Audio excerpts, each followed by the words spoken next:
The ocean you cannot see. A fish spends its entire life in water. It is born in it, lives in it, breathes through it. But it has no idea that water exists. And more than that, it cannot even imagine that there is a world beyond it. For the fish, water is not something it questions. It simply is reality. Now imagine trying to explain to that fish, there is a sky, there is air, there is a completely different world beyond everything it has ever known. It would sound impossible, unreal, maybe even insane. And what if we are no different? We live assuming that what we see, touch, and feel is all that exists. We call things solid. We call this world real. We define ourselves by a body, a name, a story. But when we look more deeply, even science shows us something surprising. Atoms, which make up everything around us, are almost entirely empty space. More than 99.99% of what we call matter is actually space. What creates the illusion of solidity is not density, but interaction. Fields of energy interacting with one another. As Albert Einstein revealed in his work, matter and energy are not separate things. They are different expressions of the same fundamental reality.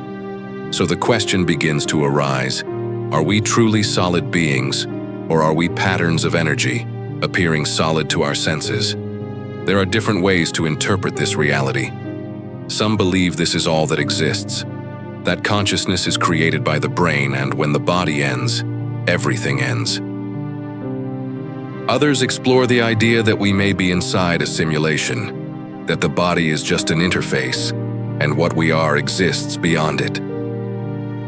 And there are ancient teachings that suggest something even more radical, that consciousness is not inside the body, but that the body exists within consciousness. Different models, same mystery. We are conscious. And that consciousness by itself has not yet been explained. In spirituality, people speak about dimensions. But these dimensions are not places you go to. They are states of perception. In what we call the third dimension, we perceive ourselves as separate, physical, and limited. Life is guided by survival, identity, and time. But when consciousness expands, the experience changes. In higher states, often called the fifth dimension, people begin to feel less defined by the body and more connected to everything around them. Not because they become energy, but because they begin to experience themselves beyond the illusion of being only physical.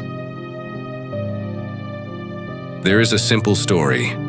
A fish seller, accustomed to the strong smell of fish, once slept in a room full of flowers. The fragrance was pleasant, but he could not rest. Only when he brought his basket of fish close to him did he finally fall asleep. This is how we live. We become accustomed to certain emotions, patterns, and ways of seeing the world.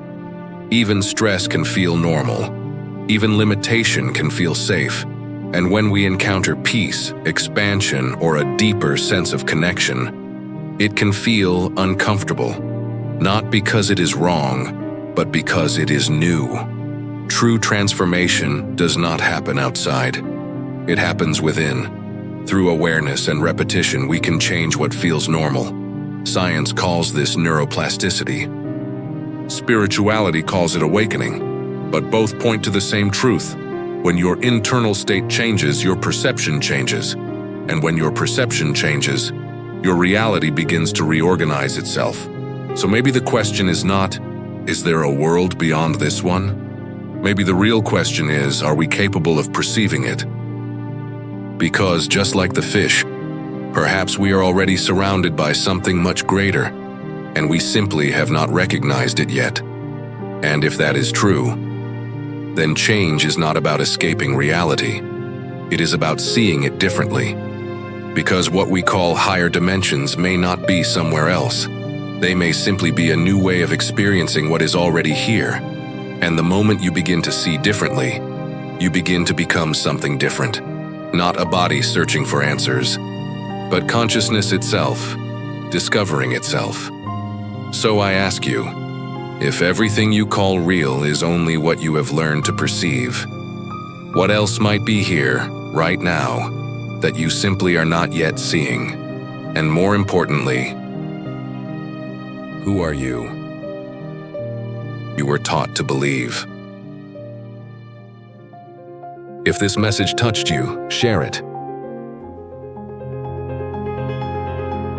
Renato Ferreira, author of When the Penny Dropped.